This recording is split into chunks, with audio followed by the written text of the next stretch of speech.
Hey everybody, welcome to another Tuesday night live stream. I'm KMO. I'm here at Fact Falls Area Community Television, and I am joined by Adam Sommer, who is interested in cryptocurrency, as am I, but who's also very much into and knowledgeable about astrology. Adam, it's good to talk to you. It's good to talk to you as well, KMO. How are you? I am pretty well. There's been some last minute technical things to struggle with, but so it goes. Yeah, so it goes. So Yeah, I'm freezing a little bit. Hopefully it doesn't continue. But if you can hear me, you can hear me.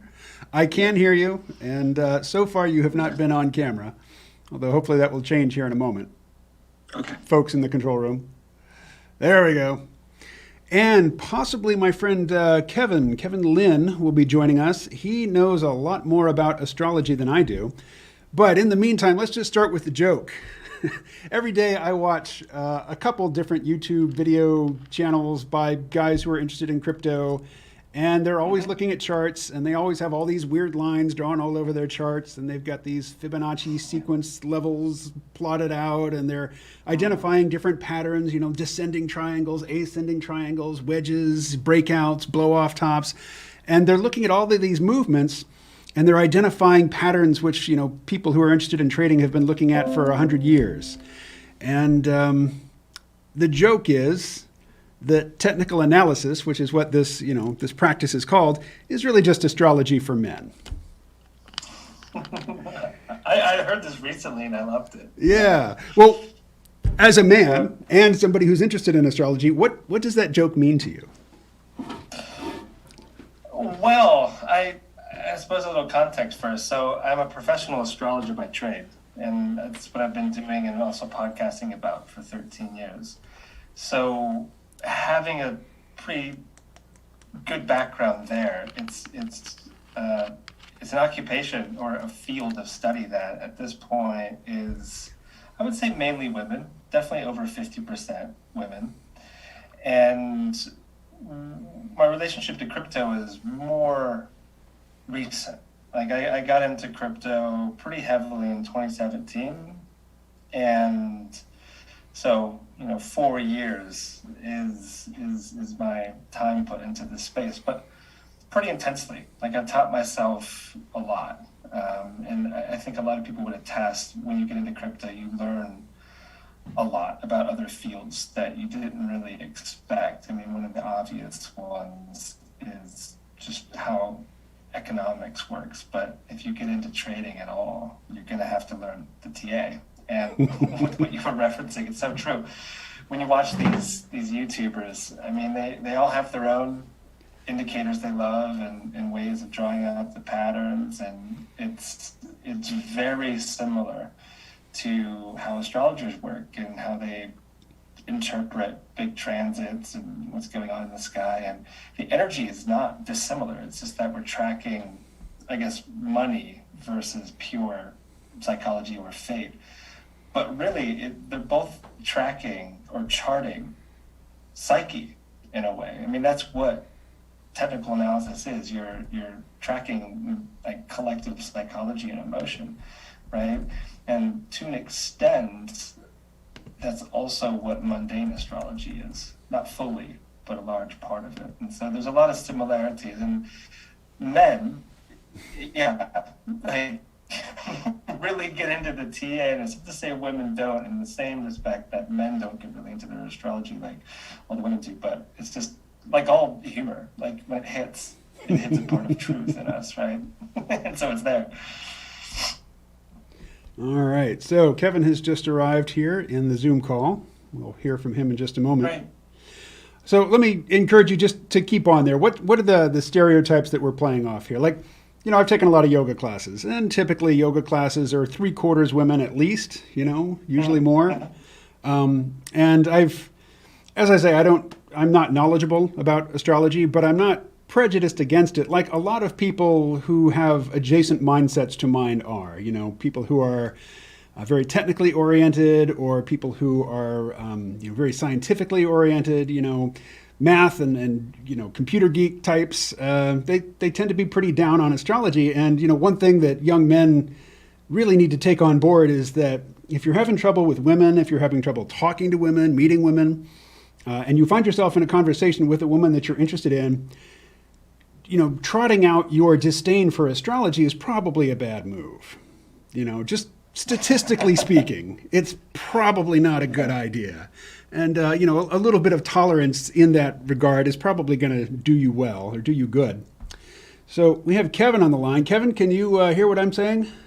I can hear everything. Excellent. KMO, Adam, good to see you both. Hello. So, Kevin, maybe you could comment on that. Astrology as a bridge to talking to women. Boy, as a bridge to talking to women, I went through what I would call a new age period from, I'm 59, from like 28 to 40. Mm-hmm. And most of the people that I would attend seminars with that had anything to do with astrology were women. Very rarely would I encounter men. But I have a very different view on it. I'm kind of I understand when it comes to astrology what it would mean to have, a moon versus a Saturn in a money house. But every 6 months since the early 1990s, I get a 6-month checkup from an astrologer. I take, to me, it's not about, I totally get where you're coming from, KMO, because, this is something oftentimes women are very into, and you want to be able to, it's great if you can be conversant in it, more if you can actually take a look at different charts and see where there's compatibilities and where there might be issues. But for me, astrology has always been forewarned is forearmed. And so I actually look at it from a very pragmatic standpoint in terms of, looking at love life, looking at business, looking at various relationships, and what would be harmonious, what wouldn't be. And so that's kind of my take on it. But yeah, I think, KMO, if you do want to if you're talking to a woman and she's into astrology, whether a little bit or a lot, it would probably not go well for you if you were to poo-poo things out of it. Right. So we're talking about not just astrology, but also cryptocurrency, and we can go anywhere with this, but really what I had in mind was I think there's an allure that overlaps between the two. And part of that comes from what we call technical analysis, which is looking at, charts and the price performance and, the volume of trading and whatnot of various assets, and then looking for patterns in that. And because, people have been looking at this particular style of graphic representation, with the candles and the wicks, they've been looking at this and identifying patterns for 100 years. So there is a depth, a lore with great depth that people can dig into. And as I say, I'm not really conversant in astrology, but I know that astrology involves lots of charts and lots of details and lots of looking things up. And it seems like there is some sort of parallel between the attractions. But the technical analysis is a respectable attraction for mathematically minded men. Men who might not have much patience for talk of astrology can dig into technical analysis with glee. And it seems like there's a lot of psychological overlap between the two. Well, the definition, astrology is the empirical science of the correlation between planetary movements and human affairs, and particularly the area of mundane astrology, where we're looking at political, economic events. So, yeah, I think there's because what is crypto at this point? We don't know a lot about it. Isn't a lot of it, Adam and KMO, would you say, if you've been making money in crypto, would you say you're lucky? So is it more about luck, chance, than it is about technical analysis? Adam, why don't you take that? Well, I would say no. I mean, maybe if you are investing in some of these meme coins, like dog coins that go around and stuff, like Shiba Inu and Safe Moon and some of these ridiculous projects, But luck, I don't know. I think that, like, for example, when we talk about the primary layer ones in blockchain, if you understand them, you want to be a part of it. Like, take Bitcoin, for example. Bitcoin's been around for a little over 12 years. And when you really understand what Bitcoin is and what it represents for the future of our species, it's one of the greatest ideas that we've ever seen. And it takes a little while to really understand that. But then when you get it, you're like, oh, I definitely want to at least preserve some of my capital in Bitcoin. And then when it comes to other projects like Ethereum and other layer one solutions, I mean, the possibilities are kind of endless, whether it's through decentralized finance or NFTs or gaming and what it does for the arts. I mean, it is a Web 3.0 revolution. It's like the internet in the early 90s. And so I don't know if I'd call that luck, Kevin. I would call it maybe lucky that you found out before everybody else. in that Quite sense. possibly. No, Yeah. I will say this, an anecdote.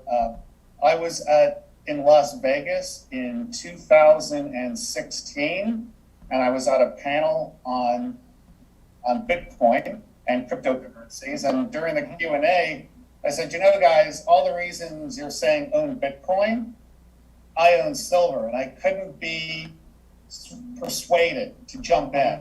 And I think it was about a couple $100 then. So, you know, the joke is really on me at this point. and all gold Actually, bugs too. keep an open mind. Well, Kevin, when you ask, is it just a matter of luck? What came to mind for me was, well, yeah, we're lucky to be alive right now in terms of, the technology coming to the fore right now. We have the opportunity to take part in it, but most people don't. So, Right. There's an element of luck to it in that we're born white men in the 20th century in the United States of America, all those benefits just laid at our feet from the get-go. But as with most of those benefits, most people don't take full advantage of what is offered to them. So I think that while there's sort of a background hiss of luck involved, it's really people's actions because, as I've lamented publicly time and again, I cashed in 2 Bitcoin several years ago to buy a laptop computer. That's now a $100,000 computer. Exactly. And it wasn't luck, it was just me thinking about, well, I'd really like to have a computer. What's a computer worth to me compared to this abstraction, which is sitting over here in this digital wallet? I think I'd rather have the computer. Looking back on it, after 4.5, 5 years, I think I'd rather have those 2 digital tokens. But, so it goes. Well, Oh, yeah, it's like the $1 billion pizza. Yeah. Pizza. You know that story? Oh, yeah. Right. Oh my goodness. 80 Bitcoin or something? No, it was like 20,000. It was, Yeah, it was a lot of Bitcoin. yeah.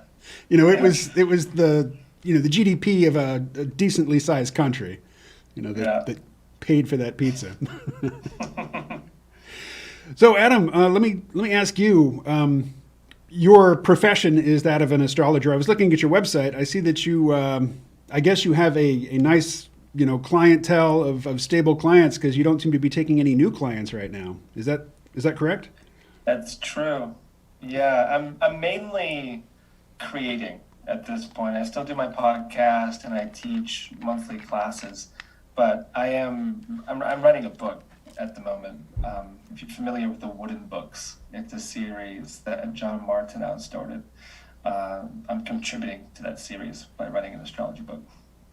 Hey, I've got questions here in the chat. Benarubber asks, can anyone explain how Bitcoin or any cryptocurrency is safe against centralized control overtaking it? That's actually a very complicated question. Adam, let me give you the first crack at that one. Yeah, I mean, I can give the answer because we tried to refine this one over time, right? Like, how do you explain a complex idea like what is Bitcoin to a 5-year-old? And I've definitely put a lot of thought into this. And what's so remarkable about Bitcoin is that it's decentralized. That there you can't go after any one player in the Bitcoin network and shut them down. Take, for example, what just happened in China back in May. China, for the 10,000th time, made Bitcoin illegal, and they shut down all of the miners in the country. And so pretty much overnight, they had to flee to other nations and set up their rigs there. And it affected the hash rate, which is basically all of these complex problems that the miners in the machines are solving for the network, validating transactions and stuff like this. But because it's a decentralized network, it's kind of like a digital Medusa in some sense, or like a Hydra, better said, that like it can't be destroyed. And people are like, well, I mean, can't the government make it illegal? It's like, well, many have. I mean, again, China, India's done it a few times. Like there's a few places that have tried to like regulate it out of existence, but this is a global phenomena. And there are many countries that are very interested in being crypto friendly. And the greatest example in the past year is El Salvador, who made Bitcoin legal tender, and they plan on mining Bitcoin with volcano energy. And so it's to the detriment, like a story we're in right now with the US with this infrastructure bill, that if it passes through the House, the US will be regulating not just Bitcoin, but all of crypto pretty much out of existence in the US, but they'll be left in the dust because this is an industry that isn't going anywhere. And really the only way it stops is if a comet comes or the internet goes down. I mean, it's true. Right. Like you can even send a Bitcoin transaction without the internet. I think you can do it through like satellite comms or like I saw like an interesting presentation on this before. You don't necessarily need the internet to do it, but anyhow, point being, it's decentralized and brilliant in how it works, and so it's not going anywhere. Yeah. So Adam, there are harsh critics like Catherine Austin Fitts, for instance. Okay. She believes that it is really a big style. It's a attempt to get everyone. And she's to her, it's all about control. That all of a sudden they're gonna know every transaction we're doing. They can shut it off. They can turn it on. What do you say to critics who say that? Well, again, with the turning it off and turning it on, I mean, I think that is an impossibility. I don't think that any government can do that. I mean, they can make it illegal for you to say cash out your Bitcoin into a bank or something like that. But if you own your keys to your Bitcoin, it is yours. And so there's that. Now, as far as the dark side of blockchain, as I like to see it, I mean, there's like a lot of governments, China and the US, and where I'm at the moment in the UK, that are creating their own CBDCs, so like basically central bank digital currencies.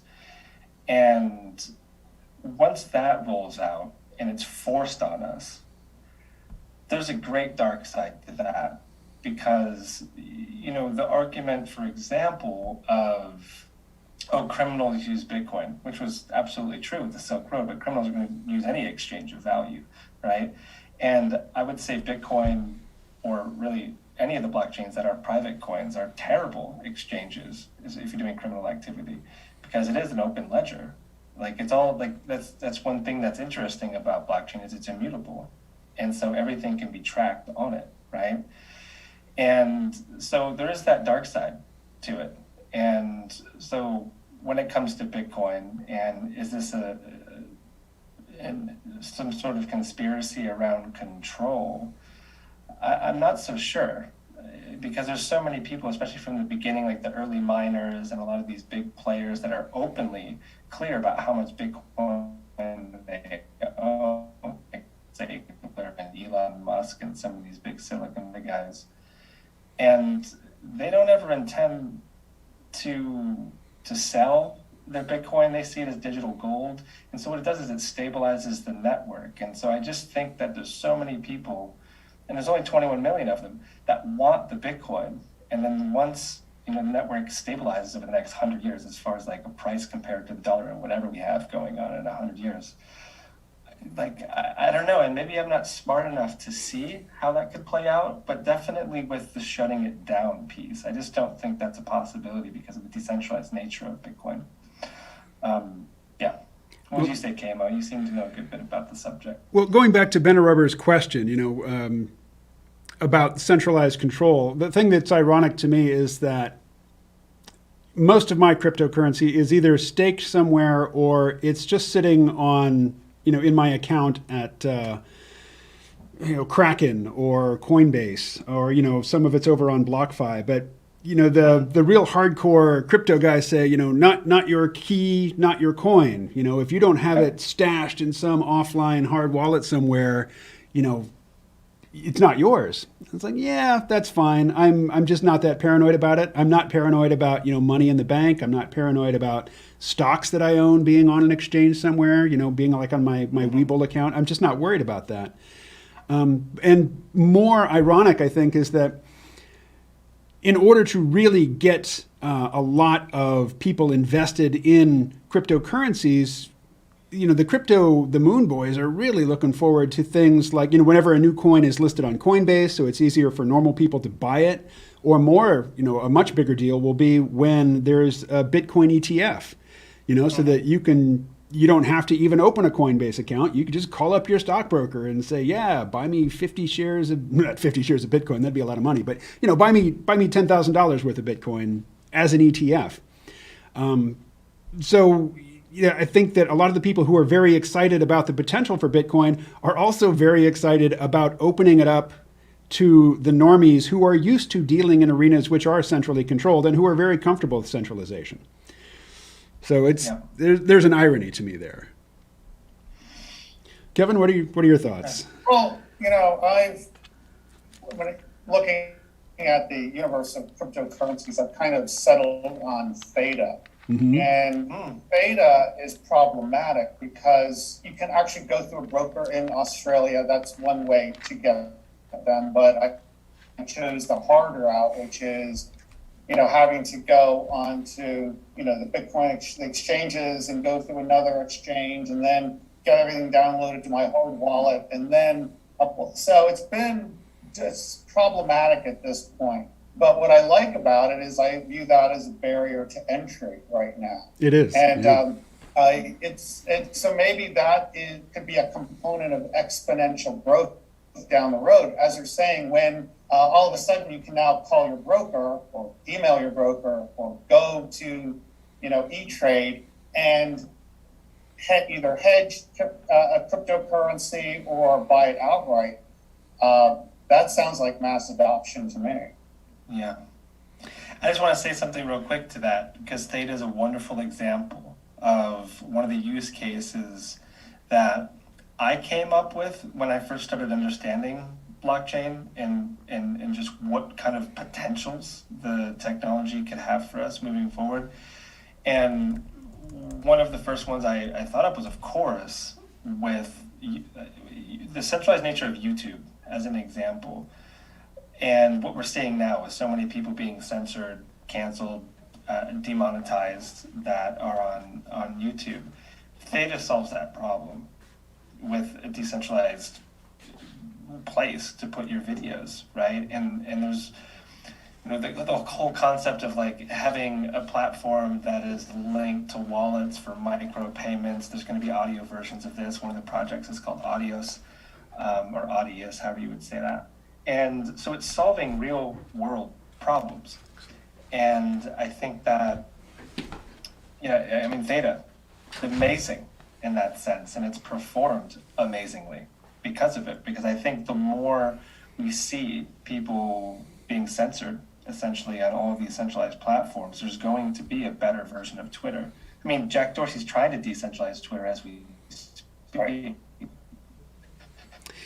All right, Adam, you're breaking up a little bit, so let me. He's basically a Bitcoin maximalist, which we can talk about. Adam, you were breaking up there for a bit, so I think a lot of us missed the last thing you said. Would you repeat that? Oh dear. Well, did you hear what I said about Jack Dorsey? Yeah, you kind of came back there. Okay. Yeah, Jack Dorsey's a Bitcoin maximalist, but prior to that. Yeah. I was talking about theta and how a lot of these platforms, because of censorship, will have better versions on chain, like, for Twitter or Spotify, YouTube, even podcasting to an extent. I think that's what I was saying. Okay. So for those who don't know, Theta is a decentralized video streaming methodology. You know, it's more than just it's more than a token. It's more than an app. It's more than a network. In fact, it's got two different tokens: the Theta token and the Theta Fuel token, and they interact basically to like SETI at home, basically to outsource the processing of video and the distribution of video to a bunch of different machines and make sure that everybody who's participating, it's worth their time, that they get a little something for it. And that's something that's new about the newer cryptocurrencies, that they do something. They're not just a store of value. It's not just a way of printing uncounterfeitable certificates. They're actually things that, underlie more useful systems. And when I think about that sort of technology and that new generation of cryptocurrencies, the big one that comes to mind, of course, is Ethereum, because all the NFTs. I mean, lots of different protocols can mint NFTs, but Ethereum is the one that everybody has gravitated to for the most part, and it's the same with decentralized finance applications. It's everybody wants to use Ethereum, even though they have these sky-high usage fees or gas fees. And there's lots of different options, for decentralized finance, applications and DEXs and whatnot. But everybody, I guess it's the name recognition, or I'm not sure why Ethereum is so popular when other alternatives are clearly superior, in terms of the quality of the technology and the scalability and the usability. But I guess it's that first mover advantage. So you mentioned Bitcoin maximalism. So like Jack Dorsey, for instance, doesn't think there should be any cryptocurrencies other than Bitcoin, which I think is ridiculous. It's the worst. I don't know if you saw any of those clips from the Bitcoin conference, but it was disgusting. Like I will say I was ignorant to the Bitcoin maxis. Like, even there's this podcast I listen to from time to time, not often enough, obviously, to realize that he's one of the great Bitcoin maximalists, Peter McCormick. But yeah, like watching these characters at the Bitcoin conference, I was like, what is this? Like, there's like a pride that they have around being Bitcoin maximalists, and they call everything else a shitcoin. Yeah. And like they're aggressive, and like I completely don't understand, because again, like what we were already talking about, like there's all these real world problems that these other chains solve, and Bitcoin isn't solving those problems. There's nothing like Theta on Bitcoin. Right. Kevin. And, go ahead. And, there's things like the Lightning Network and stuff that are being built, but point being, maximalism I find to be quite toxic. What do you think, Kamo? I agree. I want to toss it over to Kevin, though. Okay. Kevin, you're familiar with Max Kaiser, right? Oh, absolutely. Sure. Okay, so Max Kaiser, I think, is like the archetypal Bitcoin maximalist. He doesn't want to talk about any other coin. And it's very weird for me to hear him say that. And he's such an evangelist for Bitcoin. And, he's taken to just going on stage in his white suit and just shouting, fuck you, fuck you, fuck you at, I forget who he's cursing, but it's like, Elon. Oh, is it Elon Musk? Okay, that makes sense. That makes sense. But, I recall him being a very lucid and, somebody who's able to explain complex concepts in a very sort of fluid fashion, and he's very charismatic. But, he's got the brain power to bring in a lot of elements and weave them into a comprehensive narrative that people will pay to listen to him spin. And I don't know why he would restrict his inputs so dramatically when it comes to cryptocurrencies. So, Kevin, let me kick it over to you. Have you heard Max Kaiser on Bitcoin recently? Oh, absolutely. It was really up to the Bitcoin conference, and not a lot after that. Has he done shows about Bitcoin? But I think he's emblematic of any first mover, early adopter. I mean, Bitcoin goes up several percentage points. I don't know how much Max has. There's some people that think he's a billionaire already from Bitcoin. So it impacts him personally. He's got a real stake in Bitcoin. So it's obvious where his bias lies. And I think we have to take that into account. What I was excited at when KMO was doing the show is I was curious, as an astrologer, do you see for yourself like this line of demarcation between, let's just call it superstition, versus technical analysis, or because many people that I know who, and a lot of us were prior to cryptocurrencies in the precious metals, they called us stackers, they still do, I guess. But a lot of us have embraced, all kinds of ways to pick currencies and when to get in, when to get out. For instance, you have people like Charles Nenner, who's an economic forecaster who has his special models that he's developed and he loves Bitcoin and cryptocurrencies because he looks at them as very pure plays. Then I've seen, a fellow by the name of Bo Polney, who is, I guess he's a evangelical prophet who has his own system based on the Bible, where if you pay him $100, he'll send you his monthly newsletter on when to get in, when to get out of particular cryptocurrencies. A lot of people I know, for me, astrology, tarot, I see people using these things. So I'm curious, for someone like yourself, have you kind of crossed these two disciplines that you have, astrology and cryptocurrencies, or are they pretty much you're just running parallel in your economic life? So naturally, it's where I began with it. I was like, okay, like how can I be using what I know of astrology to inform what I'm doing with crypto, right?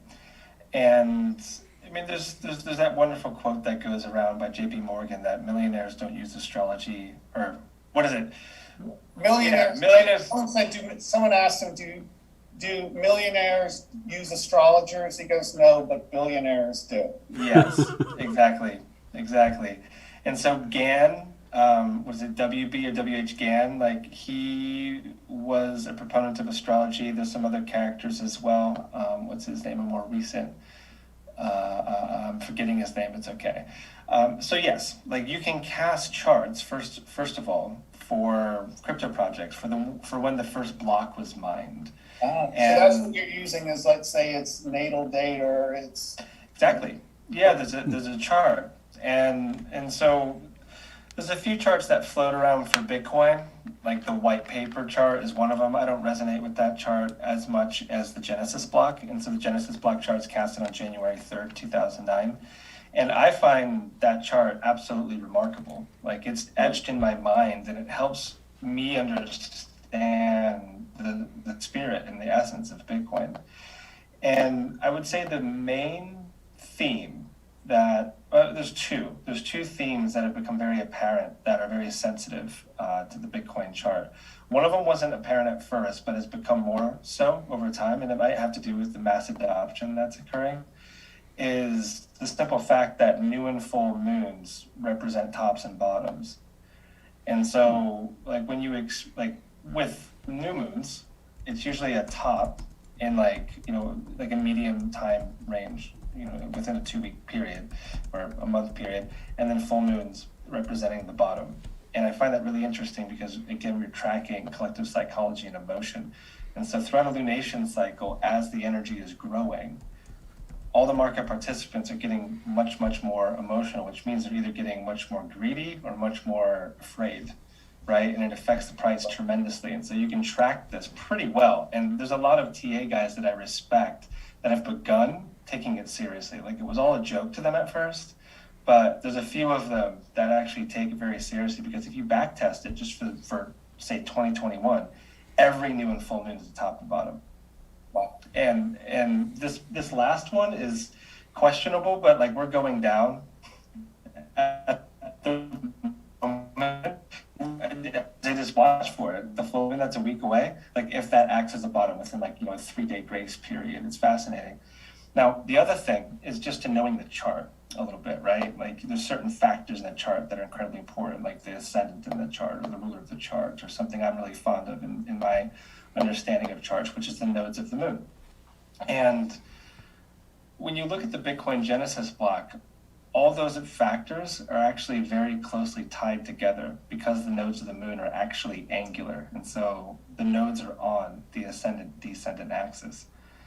And it is amazing tracking what happens when there's big transits to these nodes. All right. And at the moment, and this is something, I'll just share a quick story around it because it relates to before I was involved in crypto, and then I was able to like borrow what I told these guys from way back in 2012. And so I was employed to give a reading for Bitcoin back in 2012. These two characters from Germany reached out to me, didn't even want to talk to me, just wanted me to do a recording about Bitcoin and what I saw on the chart. I remember very clearly what I said and the year that I stated that would be the truth moment for Bitcoin, and it was 2020. It was essentially the transit that brought us into this pandemic with Pluto conjunct Saturn and a few other factors, but it's a big deal. It happened at the beginning of 2020, and here we are in this wonderful story, right? But also in the Bitcoin chart, where that happened was incredibly significant in what has come afterwards. And so the planet Saturn is transiting the north node of the moon at the moment in the Bitcoin chart, which it rules. And so I know I'm probably confusing some of you right now in the audience, but like Saturn are, one's beneficent, the other one is maleficent. Right, but in the rules of astrology, this is a very auspicious transit because Saturn, being the ruler of the North Node, he basically plays out the story of Bitcoin. And so my feeling way back in 2012 was like, well, whatever this is, by the time Saturn gets to the North Node, it'll be very clear what it is and what it might do for the world. And so watching this happen over the past Saturn's a long year, transit, correct? That's exactly. Yeah, it spends 2.5 years in a sign. And so it's right there, like right on top of the North Node as we speak. And it's more complex, but I'll just leave it at that right now. And it's uncanny, it's a story, because again, I've evolved for long enough to know that the cycle back in 2017 when I was first getting started, it was exciting, but also there was still a lot of room for doubt in our minds of whether this was actually going to survive. And there was just this ICO boom and so many people lost money. It was just hysteria. This time is so different because of who is really... Uh-oh. Oh, I think maybe we've lost Adam. All right. Oh, okay. Yeah, I'm sorry, guys. I'm back, yeah. Oh, that's Can you hear me interesting. now? I hear your voice, but I no longer see an image of you. I can see an image and hear Adam. Okay. Yeah, And I that's can just my- see you and hear you, KMO. Yeah, apologies. No I had worries. that.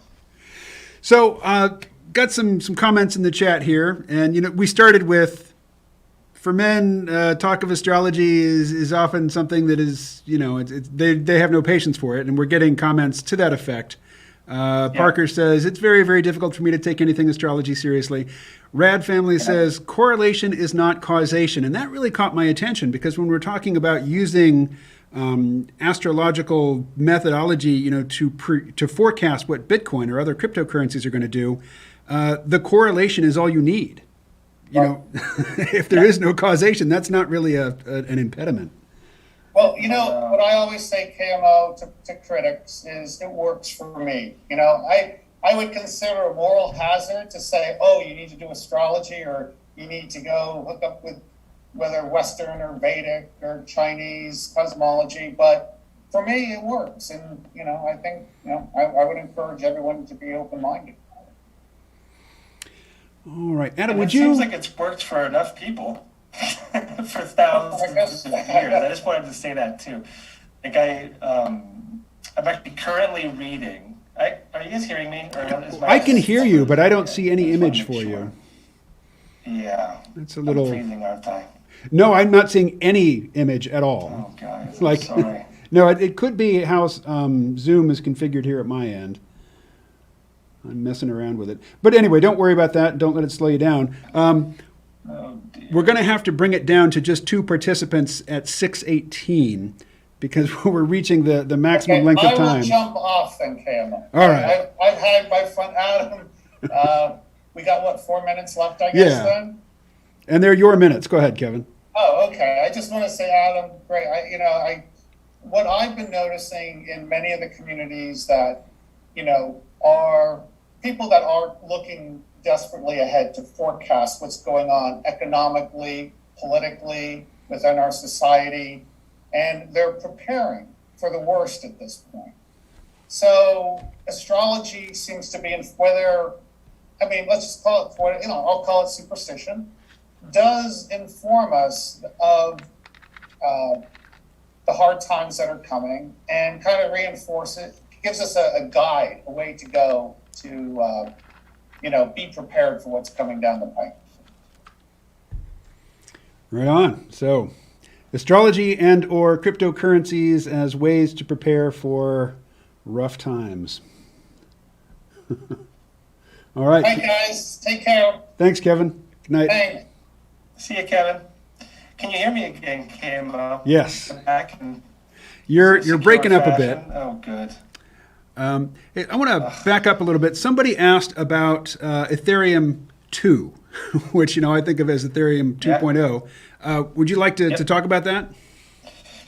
Sure. So what I know about Ethereum 2.0 is that it's first of all a move from proof of work to proof of stake. And that staking is it has everyone excited, because if you stake your 32 Ethereum, you will be earning rewards on that Ethereum, but you're also strengthening the network. There's other parts of ETH getting burned and whatnot, but that's the main idea, is that if you stake 32 Ethereum, you'll be making rewards or a certain percentage on your ETH. And then there's also other protocols like Anchor, for example, where you don't need 32, because that's actually a lot of money at this point. But you can stake any amount of Ethereum that you want. And idea. Would you add anything to that, Camo? Yes. Actually, pardon me just a minute. We might have to break the call and start again, because just Kevin dropping off hasn't gotten rid of our 2 minutes to end of call timer that I see on screen here. But in those 2 minutes, and if we get cut off, we'll just join the call again. But okay. In those 2 minutes, let me just say Ethereum, yes, moving from proof of work to proof of stake. So, like Bitcoin and other proof of work tokens, they use a lot of electricity. And of course, in the course of that, they put a lot of carbon into the atmosphere really unnecessarily. And there are other ways to do the things that those largely unnecessary computations are doing. And one of them is proof of stake. And it's basically just the people in the community who hold the tokens, locking them up, in the care of stake pool operators, or, with different coins. It's different roles have different names, but basically just demonstrating the commitment of the community to the project. And that operates it replaces the unnecessary computation and energy use that proof of work involves. But for me, a more exciting thing, and I don't know if it's Bitcoin or if it's Ethereum 2.0, or really just the recent London hard fork and the Ethereum Improvement Protocol, or EIP 1551, where now Ethereum is being burnt. Whenever there's a transaction and it incurs what was called gas fees. In the past, the gas fees were paid to the miners.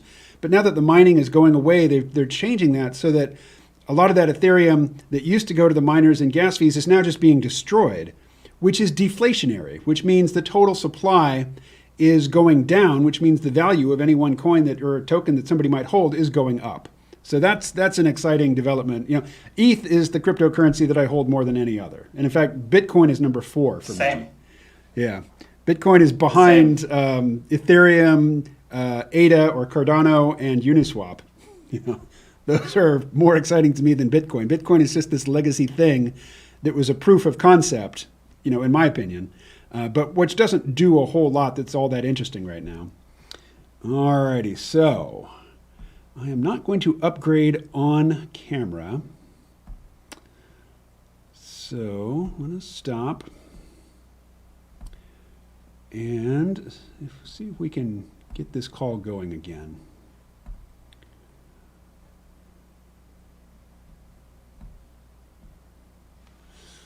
All right. So while I'm waiting for Zoom to restart, let's have a look at the chat. What's the most recent stuff in here?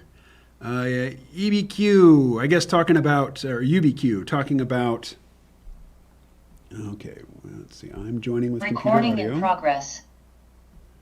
All right. Hopefully, Adam will return.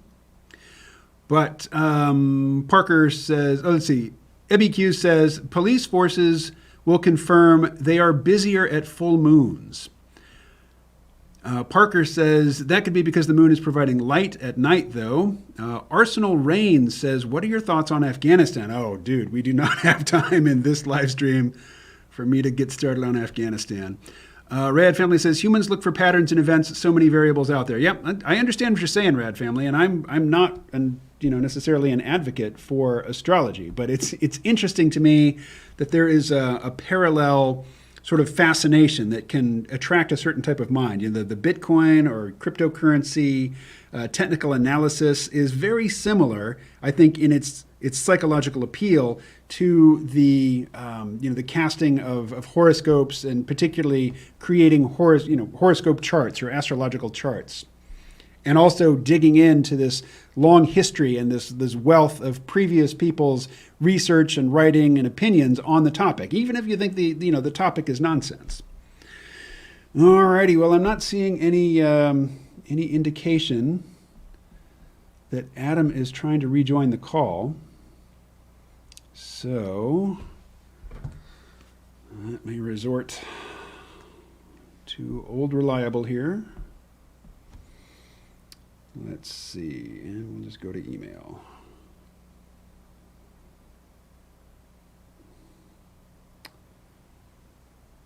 All right.